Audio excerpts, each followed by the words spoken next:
Le MAG de l'éco locale avec Serre France Maine-et-Loire. Serre France, entreprendre ensemble. Bienvenue sur Oxygène et en GTD pour ce nouveau rendez-vous du MAG de l'éco locale avec Serre France Maine-et-Loire et son directeur général Michel Besançon. Bonjour. Bonjour Laurent. Alors, c'est pas spécialement souvent le cas, mais là on va parler d'un cas personnel. Hein, oui, allons-y. Le vôtre. Qu'est-ce qui se passe quand on veut partir en vacances et que son avion est annulé?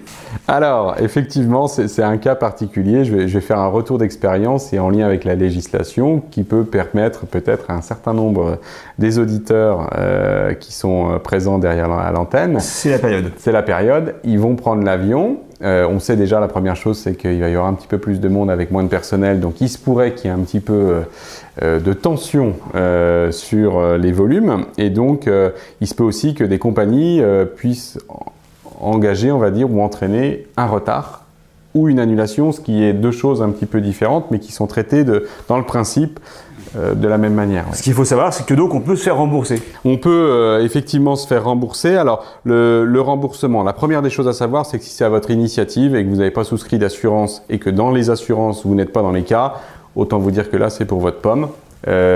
Surtout si vous n'avez pas de billet échangeable, là, vous laissez votre billet sur le côté, il est pour vous.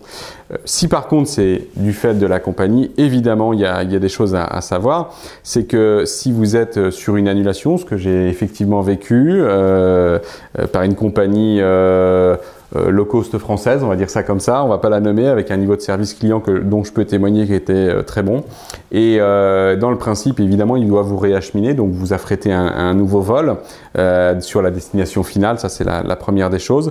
Vous remboursez votre billet si vous en aviez acheté un autre pour des raisons X ou Y.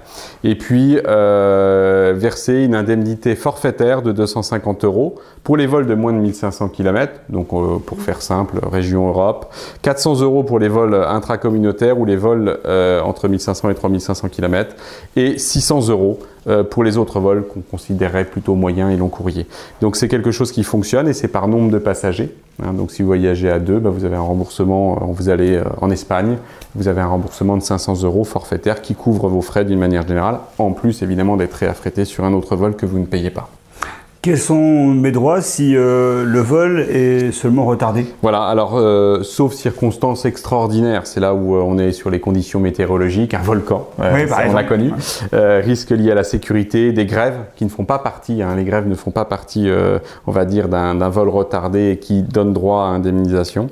Le passager qui subit un retard de plus de 3 heures à l'arrivée a les mêmes droits qu'en cas d'annulation, c'est-à-dire que vous avez 3 heures de retard, vous êtes dans les mêmes critères que j'ai évoqués précédemment et la compagnie doit fournir pendant cette période-là aussi un service type rafraîchissement parce qu'il fait 35 degrés dehors ou de la restauration.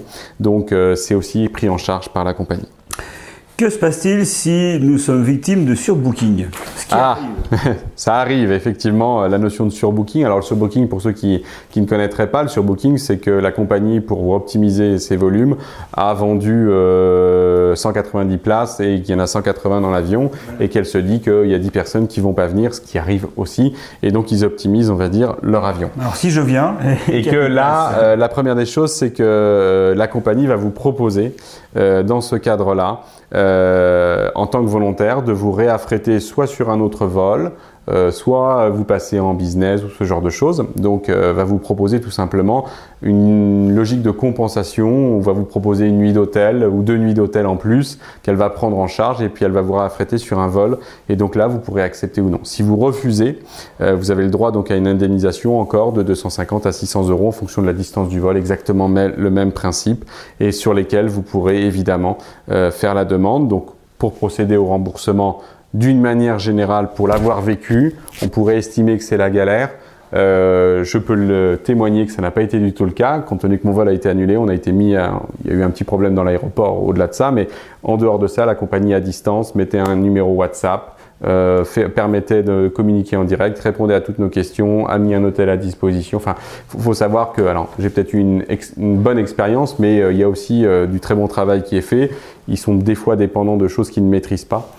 Et donc ils peuvent tout simplement répondre à des demandes. On avait une chronique à ce sujet. On avait une chronique, voilà. Donc voilà. Merci en tout cas Michel Besançon, bonnes vacances. Bon merci. À très bientôt pour un nouveau rendez-vous du MAG de l'éco locale. À bientôt, au revoir.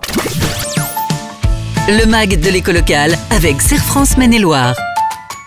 Serre France, entreprendre ensemble.